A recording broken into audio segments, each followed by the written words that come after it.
Dicen que los barrios tranquilos son los más seguros. Que el peligro solo existe en las grandes ciudades, en las calles oscuras, en los lugares donde nadie te conoce. Pero eso no es cierto. Y las 5 personas que te voy a presentar hoy lo aprendieron de la peor manera posible. Porque el verdadero terror no siempre grita. A veces solo toca la puerta 3 veces, y espera pacientemente a que abras. Estas son 5 historias reales, contadas por las personas que las vivieron.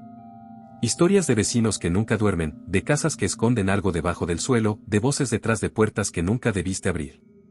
Historias que pasaron en lugares como el tuyo. Calles silenciosas. Jardines bien cuidados. Vecinos que se saludan por las mañanas, sin saber lo que esconden detrás de sus propias puertas. Antes de empezar, te voy a pedir algo. Si estás solo en casa, y ya empieza a oscurecer afuera, tal vez sea buen momento para revisar que la puerta esté bien cerrada. Porque después de escuchar esto, quizás ya no vuelvas a ver a tu vecino de la misma forma. Suscríbete al canal si no lo has hecho, dale like si te gusta este tipo de contenido, y ahora sí, empecemos con la primera historia. Esta historia me la contó un hombre que ya no vive en esa ciudad. Dijo que no podía seguir ahí después de lo que pasó, y aunque han pasado varios años, todavía no puede dormir sin dejar una luz encendida. Todo empezó en un barrio como cualquier otro.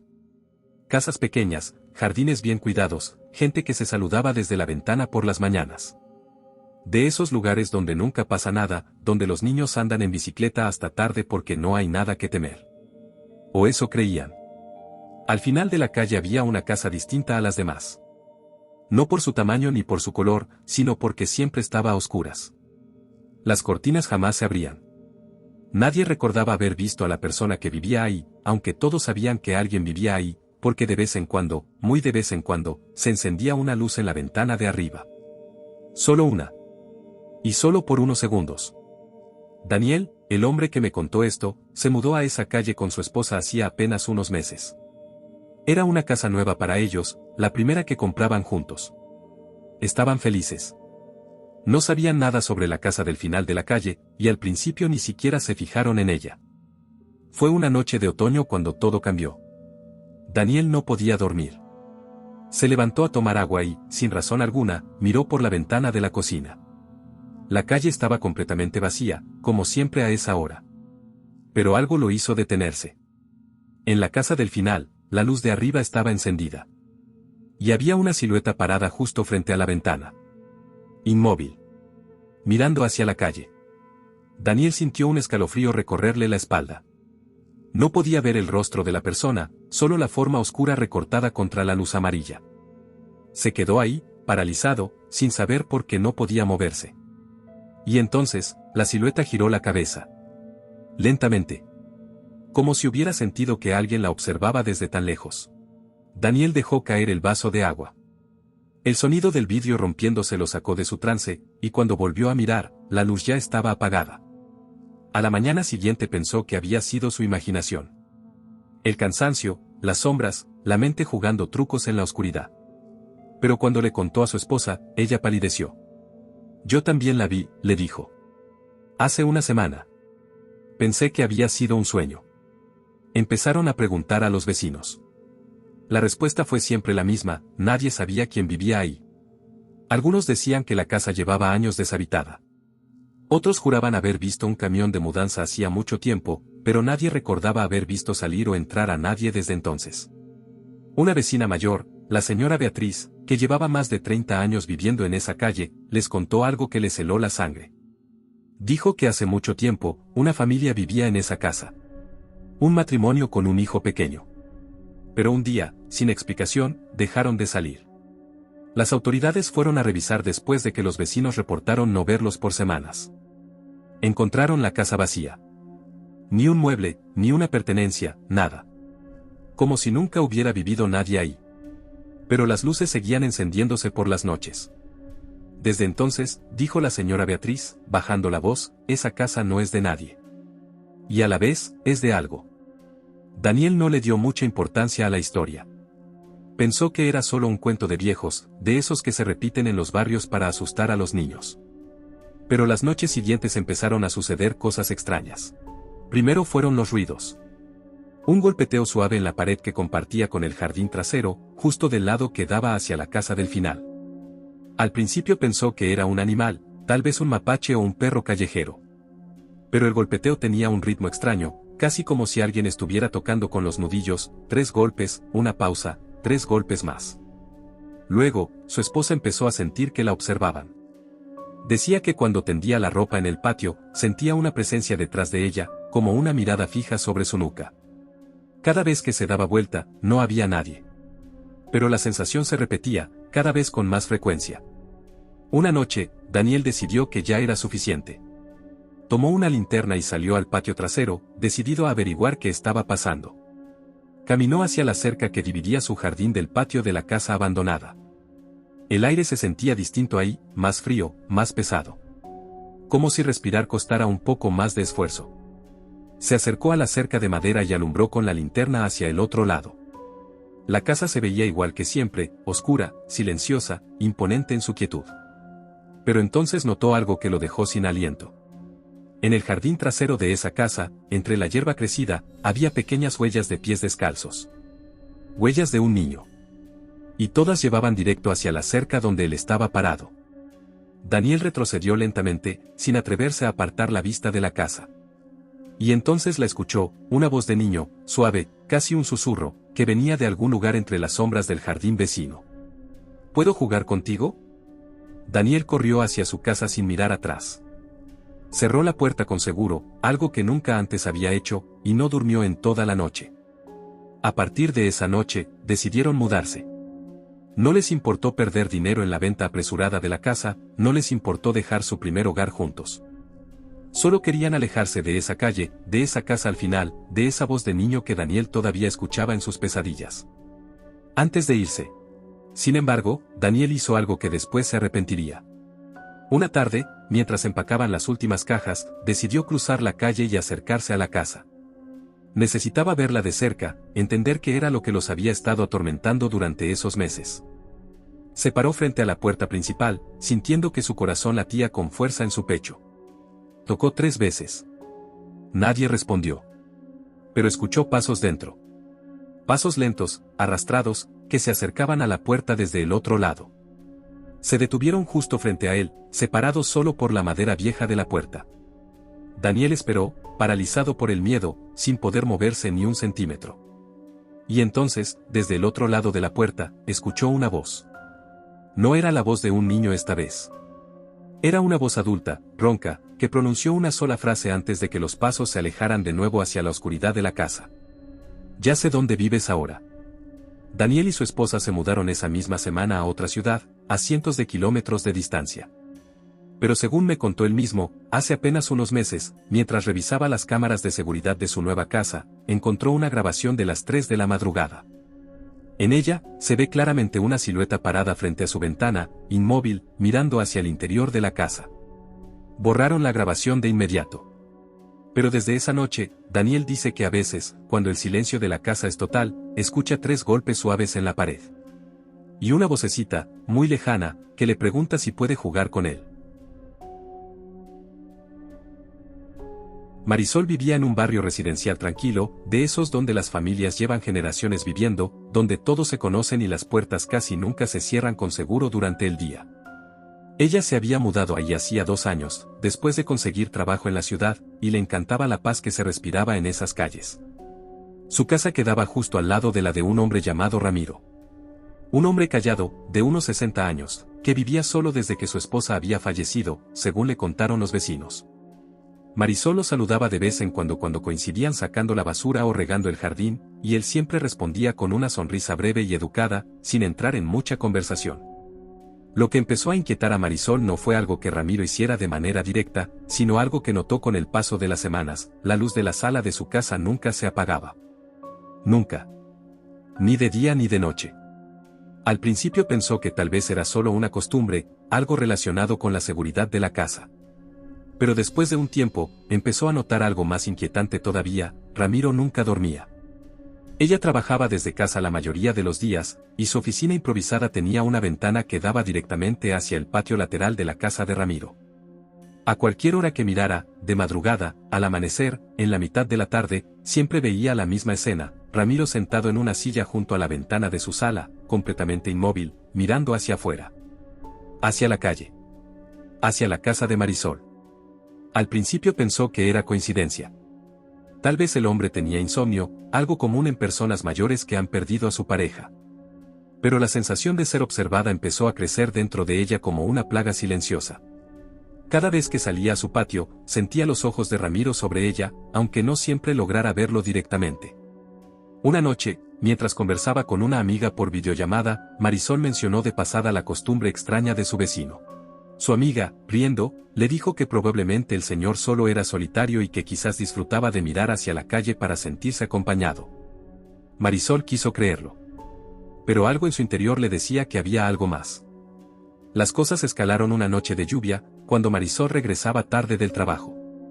El barrio estaba desierto, las calles brillaban por el agua bajo la luz de los postes, y el único sonido era el de sus propios pasos apresurados hacia la puerta de su casa. Al pasar frente a la casa de Ramiro, no pudo evitar mirar hacia la ventana de la sala, como se había vuelto costumbre en ella. Ahí estaba él, como siempre, sentado en su silla, mirando hacia afuera. Pero esta vez, algo era diferente. Sus labios se movían. Estaba hablando, aunque no había nadie más en la habitación con él. Marisol se detuvo un instante, hipnotizada por la escena, tratando de entender qué decía. Y entonces, a través del vidrio empañado por la lluvia, pudo leer sus labios con claridad escalofriante. Estaba diciendo su nombre. Una y otra vez. Marisol. Marisol. Marisol. Ella corrió hacia su casa y cerró la puerta con doble seguro, algo que jamás había hecho antes en ese barrio tan tranquilo. Esa noche no pudo dormir, dando vueltas en la cama, escuchando cada crujido de la casa como si fuera una amenaza. A la mañana siguiente, decidió investigar un poco más sobre su vecino. Preguntó a otros habitantes de la calle, personas que llevaban más tiempo viviendo ahí que ella. Una mujer mayor, dueña de la tienda de la esquina, le contó una historia que la dejó helada. Según la señora, Ramiro no siempre había vivido solo. Su esposa no había muerto de causas naturales como todos creían. Había desaparecido una noche, hacía más de 10 años, sin dejar rastro. La policía investigó, pero nunca encontraron evidencia suficiente para acusarlo de nada. El caso quedó archivado, sin resolver, y con el tiempo, la gente del barrio simplemente dejó de hablar del tema, prefiriendo pensar que se trataba de una tragedia sin explicación en lugar de algo más oscuro. Desde entonces, dijo la señora, bajando la voz como si temiera que alguien la escuchara, Ramiro no duerme. La gente dice que tiene miedo de que ella regrese mientras está dormido. Que si cierra los ojos, ella vendrá por él. Marisol sintió que un frío recorría todo su cuerpo. Regresó a su casa esa tarde, decidida a mantener las distancias con su vecino, pero incapaz de dejar de pensar en lo que había escuchado. Esa noche, algo la despertó a las 3 de la madrugada. Un sonido suave, repetitivo, que provenía de su patio trasero. Se levantó con cuidado y miró por la ventana de su habitación. Lo que vio la dejó paralizada de terror. Ramiro estaba parado en su patio, del lado de la cerca que dividía ambas propiedades. Estaba completamente empapado por la lluvia que caía esa noche, aunque no llevaba paraguas ni ningún tipo de protección. Miraba fijamente hacia la ventana de Marisol, con una expresión vacía en el rostro, como si no hubiera nadie realmente detrás de esos ojos. Marisol se apartó de la ventana de inmediato, con el corazón latiendo con fuerza. Tomó su teléfono para llamar a la policía, pero cuando volvió a mirar por la ventana unos minutos después, Ramiro ya no estaba. A la mañana siguiente llamó a la policía de todas formas, para reportar lo sucedido. Los oficiales fueron a la casa de Ramiro, pero él negó haber salido de su casa en toda la noche. Dijo que había estado durmiendo, algo que Marisol sabía que era mentira, porque las semanas anteriores había comprobado con sus propios ojos que ese hombre jamás dormía. Los oficiales no pudieron hacer nada más, ya que no había pruebas ni delito evidente. Marisol pasó las siguientes semanas viviendo con miedo constante, evitando salir sola de noche, revisando cada cerradura de su casa antes de dormir. Una tarde, mientras regaba las plantas de su jardín delantero, Ramiro salió de su casa por primera vez en mucho tiempo, algo que sorprendió a Marisol. Se acercó a la cerca que dividía ambas propiedades, y por primera vez, le habló directamente. «Sé que sabes lo que le pasó a mi esposa», dijo, con voz calmada, casi amable, lo cual resultaba todavía más aterrador. Ella tampoco dormía, ¿sabes? Decía que si cerraba los ojos, algo vendría por ella. Yo pensé que estaba loca. Hasta que una noche, cerró los ojos. Marisol no supo qué responder. Simplemente se quedó paralizada, con la manguera de riego todavía en sus manos, mientras el agua caía sin control sobre el pasto. Ahora yo tampoco puedo dormir, continuó Ramiro, con una sonrisa leve que no llegaba a sus ojos. Porque sé que ella sigue aquí. Esperando a que alguien más cierre los ojos. Se dio la vuelta y regresó a su casa sin decir nada más, dejando a Marisol paralizada de terror en su propio jardín. Marisol se mudó apenas un mes después. Nunca volvió a saber nada más de Ramiro, y tampoco quiso averiguarlo. Pero según cuenta ella misma, hasta el día de hoy, hay noches en las que despierta de golpe a las 3 de la madrugada, con la sensación inquietante de que alguien la observa fijamente desde la oscuridad de su habitación. Y aunque se dice a sí misma que es solo su imaginación, jamás vuelve a cerrar los ojos hasta que amanece por completo. Esta historia sucedió en un vecindario pequeño de casas idénticas, de esos fraccionamientos construidos hace décadas donde todas las viviendas parecen copiadas unas de otras, con jardines pequeños al frente y calles silenciosas donde apenas circulan autos después del anochecer. Alejandro vivía solo en una de esas casas desde hacía varios años. Trabajaba largas horas en su oficina, y sus noches solían transcurrir tranquilas, viendo televisión o leyendo antes de dormir. Nunca había tenido problemas con vecinos ni con nada extraño en el barrio, hasta una noche de invierno que cambiaría su vida por completo. Eran cerca de las 10 de la noche cuando escuchó los primeros golpes en la puerta. 3 toques suaves, casi tímidos, como los que daría un niño. Alejandro se sorprendió, ya que no esperaba visitas a esa hora. Se levantó del sofá y caminó hacia la puerta, mirando primero por la mirilla antes de abrir. No vio a nadie. La entrada de su casa estaba vacía, iluminada apenas por la luz amarillenta del poste de la calle. Pensó que tal vez se trataba de algún niño del barrio jugando una broma, así que decidió no darle mayor importancia y regresó a su sofá. 10 minutos después, los golpes se repitieron. Esta vez, más insistentes. Alejandro volvió a la puerta, un poco molesto, decidido a atrapar al bromista si es que se trataba de eso. Abrió la puerta de golpe esta vez, sin mirar primero por la mirilla. La calle seguía completamente vacía. Ni un alma, ni un auto, ni siquiera el sonido de pasos alejándose. Solo el silencio absoluto de la noche y el frío que se colaba por la puerta abierta. Cerró la puerta, esta vez con seguro, y decidió que era momento de ir a dormir. Pero justo cuando apagaba las luces de la sala, escuchó una vocecita del otro lado de la puerta principal. ¿Puedo entrar? Tengo frío. Alejandro se quedó paralizado en medio de la sala, sintiendo que el corazón se le aceleraba. La voz era claramente la de una niña pequeña, tal vez de unos 7 u 8 años, y sonaba genuinamente asustada y desprotegida. Su primer instinto fue el de ayudar, pero algo en su interior le advertía que no debía abrir esa puerta. ¿Quién eres?, preguntó él, sin acercarse a la puerta. Vivo aquí cerca, respondió la voz. Me perdí. Por favor, tengo mucho frío. Alejandro dudó. Miró por la ventana lateral de la sala, tratando de ver algo en la oscuridad de la entrada, pero no logró distinguir ninguna silueta. Decidió llamar a la policía en lugar de abrir la puerta, explicando la situación al operador que le atendió. Mientras esperaba a que llegara una patrulla, los golpes en la puerta continuaron, cada vez más fuertes, acompañados de la voz de la niña suplicando que la dejara entrar. Alejandro se mantuvo alejado de la puerta, sintiendo que algo profundamente equivocado estaba sucediendo, aunque no podía explicar exactamente qué. La patrulla llegó 20 minutos después. Los oficiales revisaron toda la cuadra, pero no encontraron a ninguna niña, ni tampoco a nadie más en las calles cercanas. Le dijeron a Alejandro que probablemente se trataba de una broma de algún vecino, y se marcharon después de asegurarse de que todo estuviera en orden. Alejandro pasó una noche intranquila, y a la mañana siguiente decidió preguntar a sus vecinos si sabían de alguna niña perdida en el barrio la noche anterior. Nadie sabía nada. Ningún vecino había escuchado o visto nada extraño. Empezó a pensar que tal vez todo había sido producto de su imaginación, cansado después de un día largo de trabajo. Pero la noche siguiente, los golpes regresaron. Esta vez a la misma hora exacta, las 10 de la noche. Y la misma voz de niña suplicando que la dejara entrar porque tenía frío. Esto se repitió durante varias noches seguidas. Alejandro dejó de llamar a la policía, ya que sabía que no encontraría nada, pero el miedo dentro de él crecía cada vez más. Empezó a investigar sobre la historia de su casa y del vecindario, buscando alguna explicación lógica a lo que estaba sucediendo. Fue en los archivos del periódico local, revisando ediciones antiguas en la biblioteca de la ciudad, donde encontró algo que lo dejó helado. Hacía más de 20 años, en esa misma calle, había ocurrido una tragedia. Una niña de 8 años había desaparecido una noche de invierno, después de que su madre la dejara esperando afuera de la casa mientras buscaba las llaves.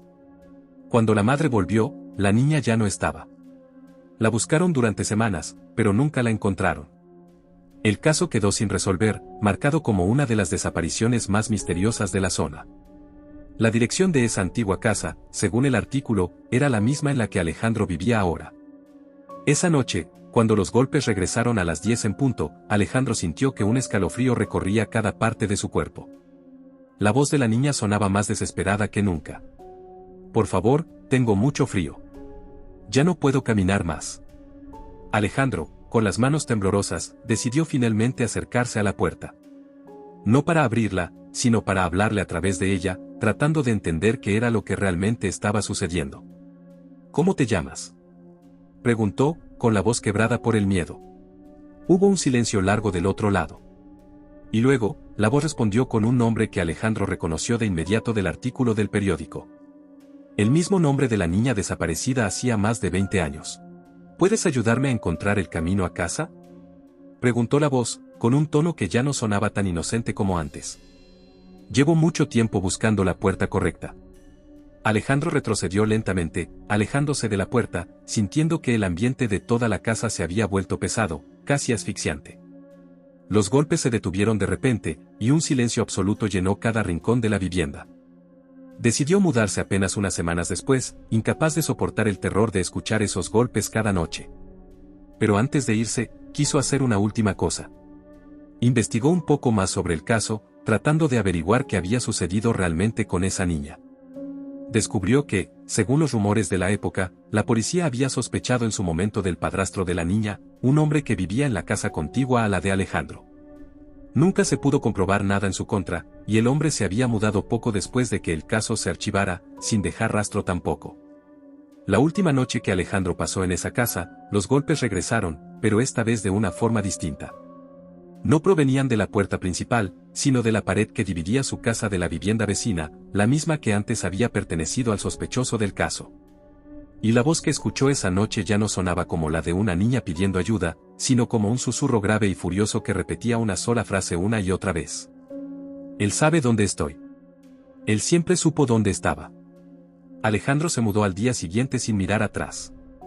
Nunca volvió a esa calle, y hasta el día de hoy, evita cualquier vecindario con casas idénticas de fraccionamiento, incapaz de deshacerse del miedo de escuchar, en cualquier noche silenciosa, 3 golpes suaves en la puerta. En un barrio tranquilo de las afueras, rodeado de casas antiguas con historia, vivía una familia joven que acababa de comprar su primera casa propia. Los Fernández, un matrimonio con 2 hijos pequeños, habían encontrado lo que parecía ser la casa perfecta, espaciosa, con un buen precio, y en un vecindario silencioso ideal para criar a sus niños. Todo estuvo bien durante las primeras semanas. La familia se instaló sin ningún problema, y los niños hicieron amigos rápidamente entre los vecinos de la cuadra. Pero una noche, cerca de 3 semanas después de mudarse, Claudia, la madre de familia, escuchó algo que la dejó inquieta mientras preparaba la cena en la cocina.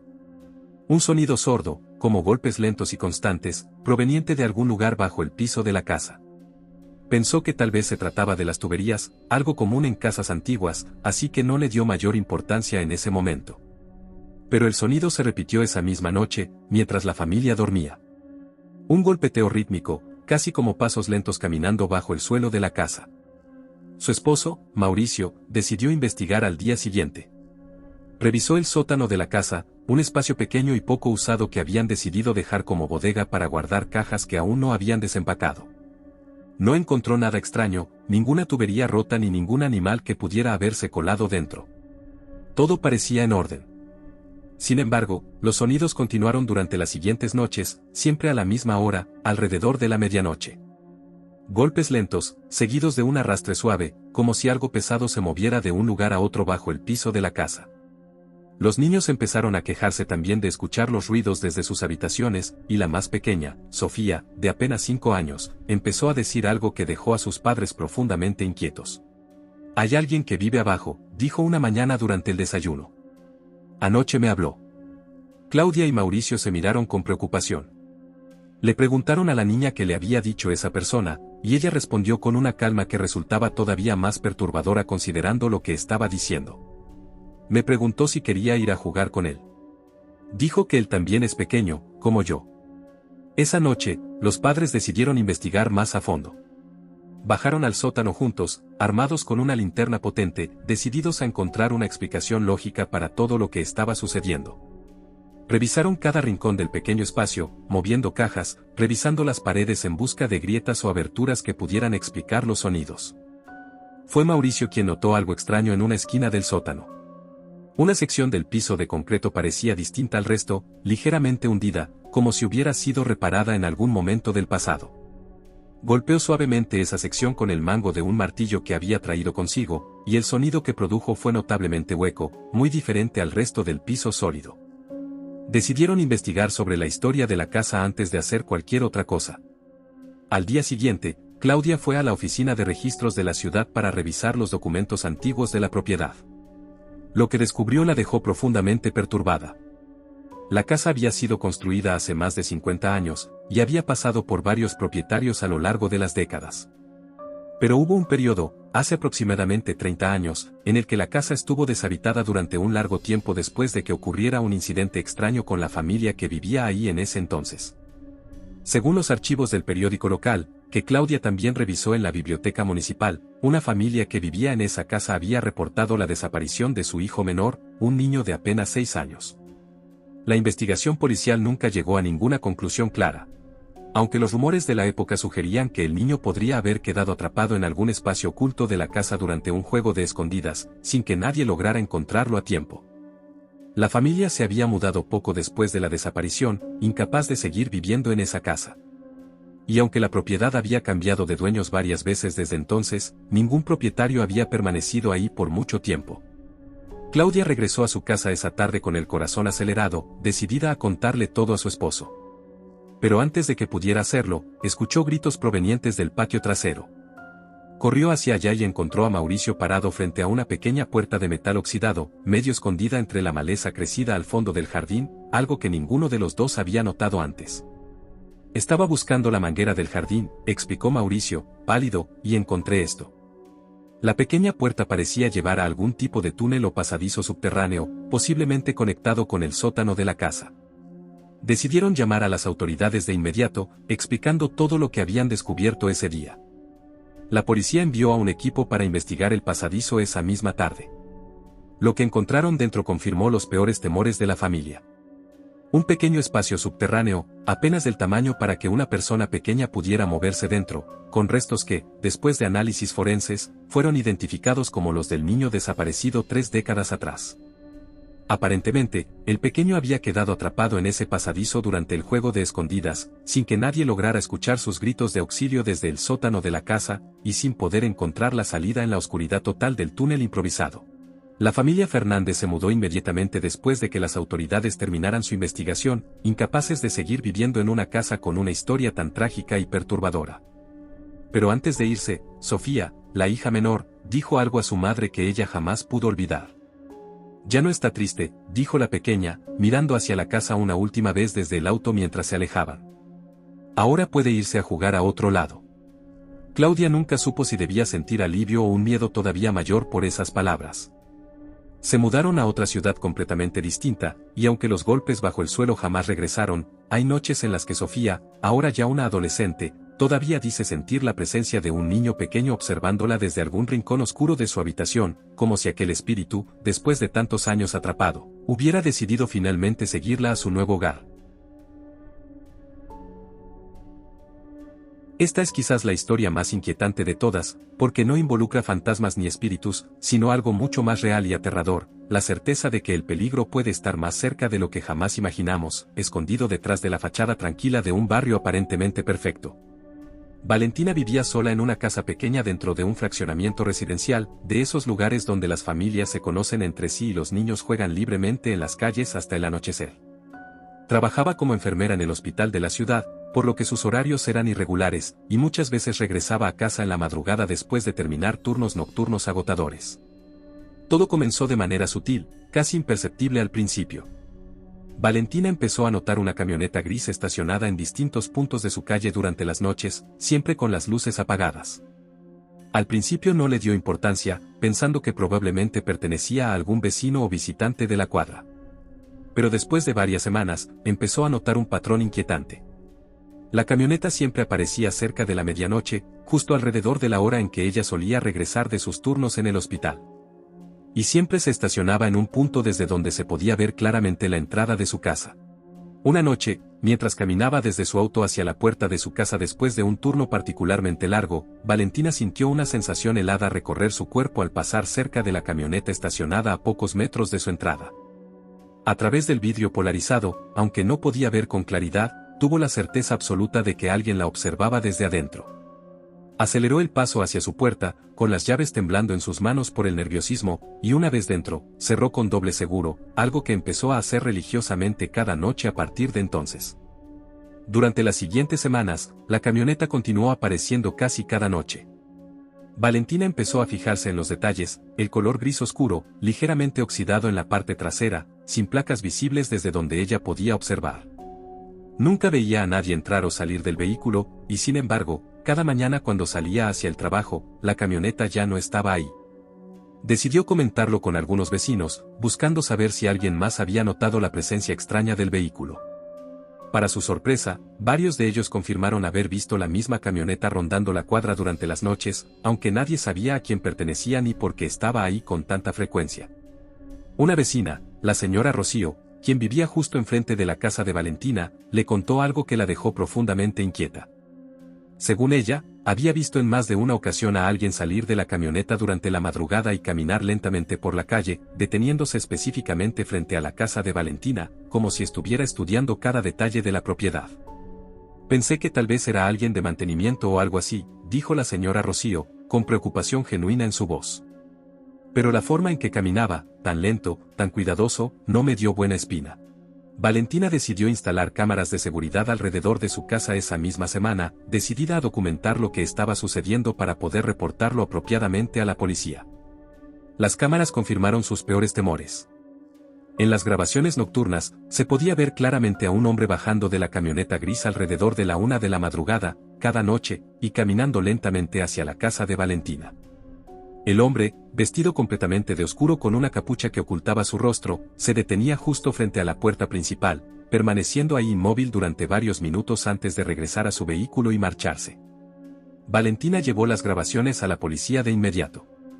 Los oficiales tomaron el caso con seriedad, prometiendo aumentar la vigilancia en la zona y tratar de identificar al sospechoso a través de las imágenes capturadas.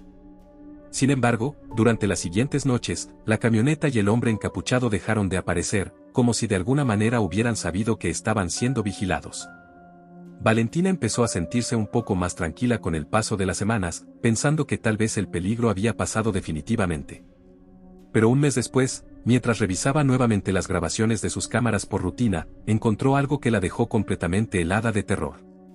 En una de las grabaciones nocturnas más recientes, capturada apenas la noche anterior, se veía claramente al mismo hombre encapuchado, pero esta vez no se quedaba parado frente a la puerta principal. En su lugar, caminaba lentamente alrededor de toda la casa, revisando cada ventana con cuidado, como si estuviera buscando la mejor forma de entrar sin ser detectado. Y en un momento específico de la grabación, el hombre se detenía justo frente a la cámara de seguridad instalada en la entrada, mirando directamente hacia el lente durante varios segundos eternos. Y entonces, lentamente, se bajaba la capucha que ocultaba su rostro.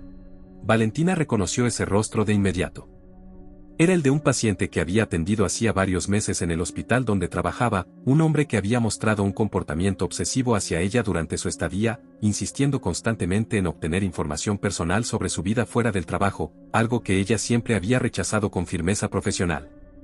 Aterrorizada, Valentina llamó de inmediato a la policía, mostrándoles la grabación y explicando la conexión que acababa de descubrir.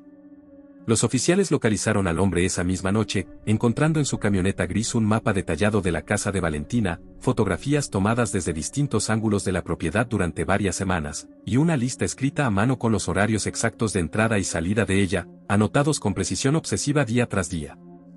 El hombre fue arrestado esa misma noche, y durante el interrogatorio policial, confesó que llevaba meses planeando entrar a la casa de Valentina, obsesionado con la idea de que ella algún día correspondería a los sentimientos que él había desarrollado durante su breve interacción en el hospital. Valentina se mudó apenas unas semanas después, incapaz de seguir viviendo en una casa que había sido vigilada durante tanto tiempo sin que ella lo supiera. Pero lo que más la perturbaba, según contó después, no era el arresto del hombre en sí, sino un detalle específico que la policía encontró entre sus pertenencias, una llave duplicada de la puerta principal de su antigua casa, fabricada aparentemente varias semanas antes de que finalmente lo atraparan. Nunca llegó a saber cómo había conseguido el molde de su llave original, ni cuántas veces, durante esas semanas de vigilancia constante, aquel hombre pudo haber entrado a su casa mientras ella dormía profundamente, sin saber jamás que el peligro más grande no estaba afuera, esperando en una camioneta gris estacionada en la oscuridad de la calle, sino que quizás, en algún momento, había estado mucho más cerca de lo que ella jamás podría haber imaginado.